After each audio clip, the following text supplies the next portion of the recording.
sei ainda quantas, de shell script. Hoje a gente vai começar a ver algumas coisas um pouco mais interessantes, principalmente de ações que a gente já pode fazer com scripts. A primeira delas, na verdade, são as functions. Como eu falei, assim como em outras linguagens de programação, em shell a gente consegue criar funções também. A sintaxe da função, na verdade, ela é assim, ela é function, o nome dela, e já sai direto chaves e vai botando os comandos. Ou a forma alternativa é o nome, parênteses, chaves e os comandos. As duas formas são válidas, a mesma coisa. Tem alguns detalhes que diferem um pouco das funções das linguagens tradicionais, né? Primeiro, você bota parênteses, mas não passa parâmetro nenhum. Os parâmetros são implícitos. Todo parâmetro que você chama para a função, ele vira $1, $2, $3, $4, e assim por diante. Igual como se você chamasse os parâmetros quando você passa para um shell. Também. Quando o shell recebe, ele se comporta mais ou menos como se fosse uma grande função. Vai receber também os parâmetros, $1, $2, $3. Então tem alguns exemplos aqui, na verdade. Posso fazer assim como posso fazer inline, tá? Eu posso botar esse eco na frente, ponto e vírgula e fechar. Ou quebrar em linhas. Então você define Fn1, chama Fn, faz aquilo que você vai receber dentro dele. No caso do Fn2 a mesma coisa. Você vai dar, por exemplo, o eco 2, passando aqui, no caso eu estou mostrando já uma mensagem mais complexa. Está mostrando a mensagem mais o primeiro parâmetro a receber. E pode ser recursivo, ou seja, eu posso chamar a função 1 direto. Então, na chamada eu não uso parênteses, tá? E os parâmetros eu passo direto. Passo, vai embora. Isso aqui, inclusive, funciona em shell script e funciona no prompt, tá? Vocês estão fazendo, vocês podem digitar essa função do jeito que está aqui. Ele vai guardar essa função dentro do shell e você pode chamar ela. Isso aqui, inclusive, funciona como um substituto até mais avançado que um alias. Você pode botar, em vez do alias, você pode chamar uma função, chamar como se fosse um comando e passar parâmetro e fazer tudo que quiser lá dentro. Bom, outra coisa que vou falar hoje aqui são os exit codes. Exit codes é o seguinte: todo aplicativo, quando o aplicativo sai, você carrega, roda, faz alguma coisa, quando ele sai com algum código de retorno. Todo aplicativo tem um código de retorno. Ele vai falar, mas em Java eu não defino isso. Não, Java, normalmente, por exemplo, eu trabalho com Java, normalmente a gente sempre sai com código zero e, se não me engano, não tem uma maneira simples da gente definir o código de retorno de uma função, de um aplicativo quando sai. Mas em outras linguagens tem. Esse aqui é um pedaço de um trecho em C, na verdade. Todo o programa em C tem uma função main, que é onde ele entra, e a assinatura dele retorna sempre um int. Por quê? Porque você retornar no main é o código de retorno do aplicativo. Detalhe interessante do código, do que se convenciona em sistema operacional, normalmente no shell. Todo código zero significa execução normal, ou seja, funcionou, entrou, fez tudo o que devia fazer, não deu problema nenhum, zero. Se deu erro, código 1, 2, 3, 4, vai até 255. E ele pode ser consultado com o $ interrogação, ou seja, o $ interrogação na verdade é o código de execução da última chamada. Eu acabei de rodar um programa, pedi esse valor, ele vai me trazer o código de execução. Com isso a gente passa para o cara seguinte, que é o teste. Na verdade o teste é vamos dizer assim, ele é bastante usado em shell script, mas o teste mesmo é muito raro usar. Normalmente a gente usa o equivalente dele, que é o colchete. Na verdade, dependendo do sistema operacional, o colchete é um link para o teste. Em outros sistemas eles são executados separados. Dentro do bash, inclusive, ele é um built-in. Ou seja, ele já vem dentro do bash. Você não precisa, ele tem no sistema operacional o teste, mas você não precisa necessariamente chamar ele dentro do bash. Como é que ele funciona? Você volta teste e escreve a tua condição, ou você coloca colchete, bota a tua condição e fecha ponto colchete. Detalhe interessante: código 0 significa true e 1 é false. Então, quando você vai trabalhar com shell, não aumentar esse detalhe que é o contrário. Tem o equivalente que é o colchete, E como é que funciona? As expressões elas são um pouco diferentes do que as expressões, vamos dizer, que a gente colocaria dentro de uma linguagem de programação. Você tem "-a" e "-o", que é o AND e o OR. Então tem uma expressão, "-a", outra expressão, por exemplo. Então é AND, ou OR. "-n" e "-e" são testes para strings, que é não zero e zero, ou seja, se ela está vazia ou não. Nesse aqui tem um exemplo, por exemplo, estou com um teste, né? "-e", $x, fecha. Estou testando se esse $x ele está zerado, ou seja, ele pode estar com tamanho zero ou pode não existir, é equivalente, e as aspas são opcionais. Posso colocar com ou sem aspas. A vantagem de colocar as aspas é que se tiver espaços aqui dentro do valor do x, fica mais fácil de manipular. Aí tem outros testes que a gente pode fazer, para strings ainda, igual e diferente. Vou testar se são iguais ou diferentes. Detalhe só, atenção aqui, quando você botar a exclamação é um caractere especial dentro do shell. Então é bom você colocar ela com uma barra invertida antes.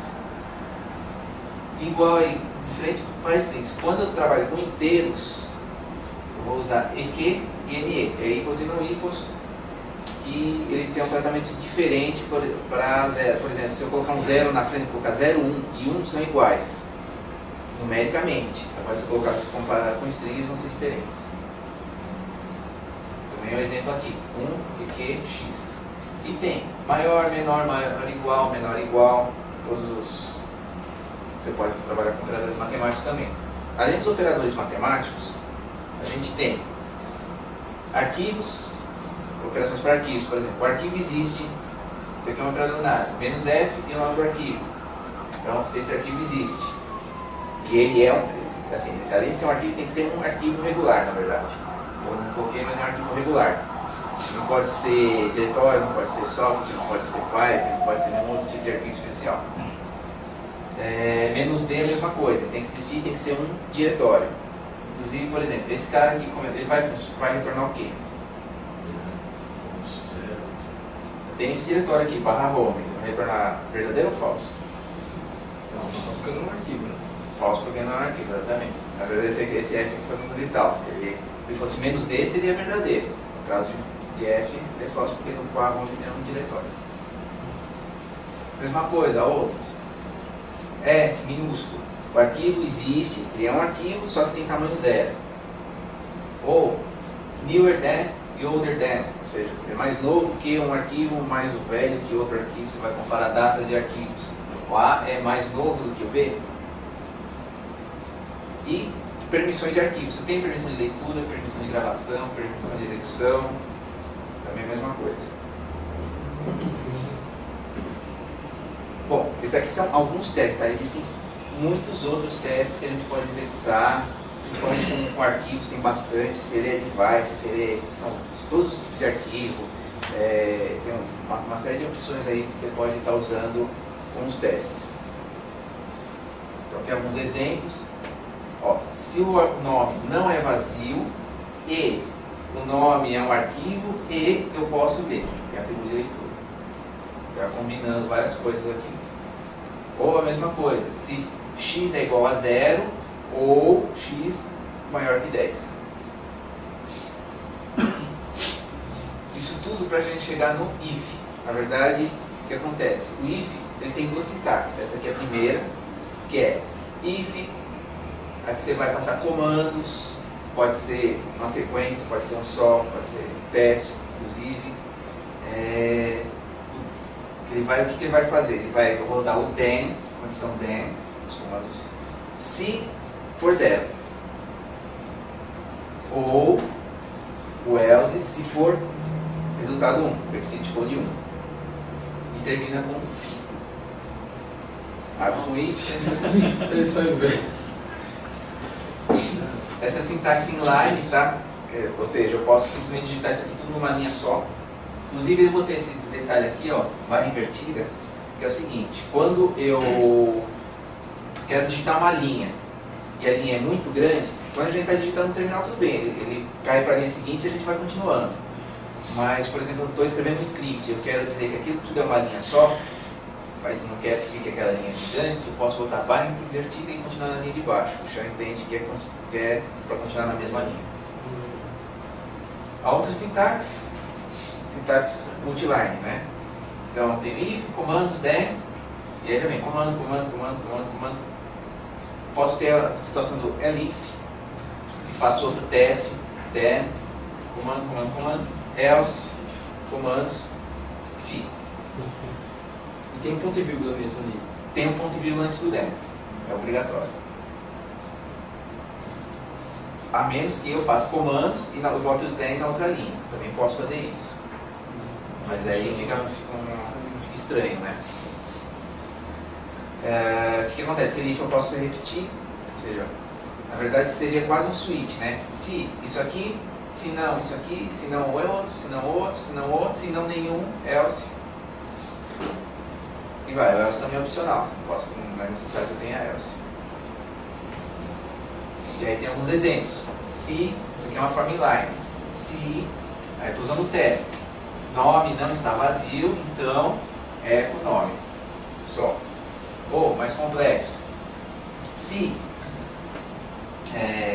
arg é um arquivo e arg tem atributo de leitura, ou seja, eu posso ler, então, ó, fecha, ponto e vírgula, então.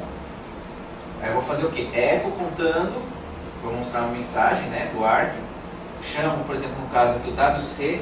O WC é uma ferramenta que conta caracteres ou conta linhas. Caso eu passei menos zero que eu quero contar as linhas.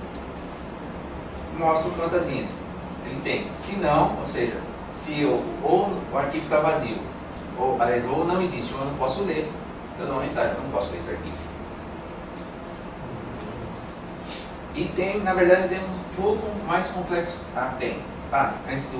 Tem um outro mais complexo que esse, mas esse aqui tem um detalhe aqui, ó. Eu estou fazendo o que aqui? Não estou usando teste, estou usando grep.